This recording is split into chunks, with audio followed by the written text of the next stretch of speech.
Arduino කියන්නේ මොකක්ද කියලා මට පැහැදිලි කරන්න පුළුවන්ද?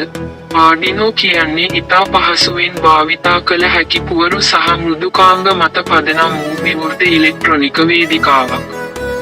මෙය නිර්මාණය කර තිබෙන්නේ ඉලෙක්ට්‍රොනික ව්‍යාපෘති නිර්මාණය කිරීමට කැමැත්තක් දක්වන ඕනෑම අයෙකුටයි.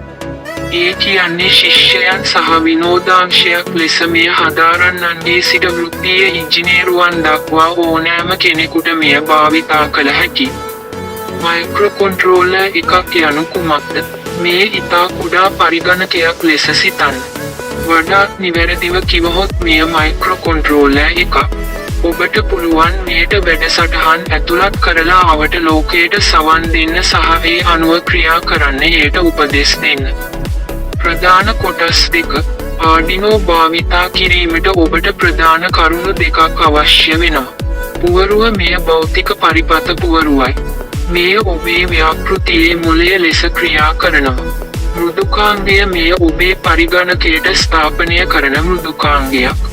මෙහි ආධාරයෙන් ඔබට කේතලියා කේබලයක් හරහා ඒවා පුවරුවට ඇතුළත් කළ හැකි. මෙය ක්‍රියා කරන්නේ කොහොමද?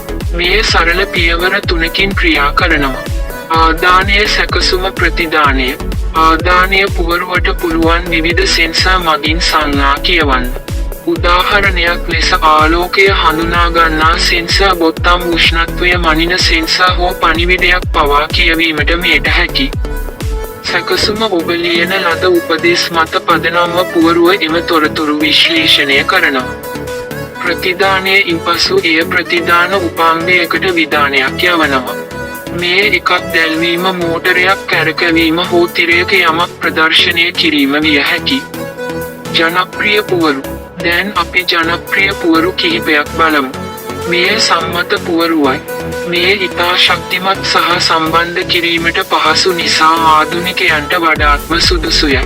මේ ඉතා කුඩා පුවරුවක්. ඉඩකඩ සීමිත ව්‍යාපෘති සඳහා මෙය කදිමයි. මෙහි වැඩි මතකයක් සහ පින් ප්‍රමාණයක් තිබෙනවා.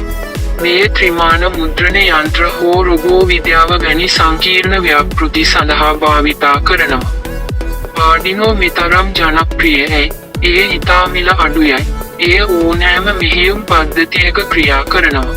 එහි ප්‍රෝග්‍රෑමින් ඉතා සරලයි.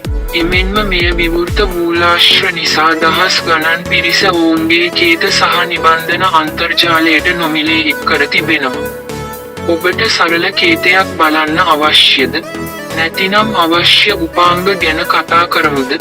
ඊළඟ වීඩියෝවෙන් හමුවෙමු. එතෙක් සබ්ස්ක්‍රයිබ් කරන්න